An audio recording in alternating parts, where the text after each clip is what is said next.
நாகை மாவட்டம் திருக்கண்ணபுரத்தில் சௌரிராஜ பெருமாள் கோவில் அமைந்துள்ளது.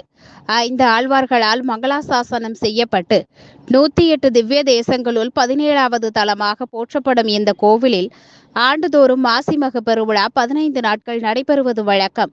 இதேபோல் இந்த கோவிலில் மாசிமக பெருவிழா கடந்த 5ஆம் தேதி கொடியேற்றத்துடன் தொடங்கியது. முக்கிய விழாக்களில் ஒன்றான தேரோட்டம் நடைபெற்றது. முன்னதாக பெருமாள் தாயார் ஸ்ரீதேவி, பூதேவி ஆகியோர் தேருக்கு எழுந்தருளினர். இதனைத் தொடர்ந்து தேர் வடம் பிடிக்கும் நிகழ்ச்சி நடைபெற்றது. இதில் இந்து சமய அறநிலையத்துறை உதவி ஆணையர் ராணி, முன்னாள் ஒன்றியக்குழு தலைவர் ராதாகிருட்டிணன், கோவில் ஊழியர்கள், திருக்கண்ணபுரம் மற்றும் சுற்றுவட்டார கிராம பக்தர்கள் திரளாக கலந்து கொண்டு தேரை வடம் பிடித்து இழுத்தனர்.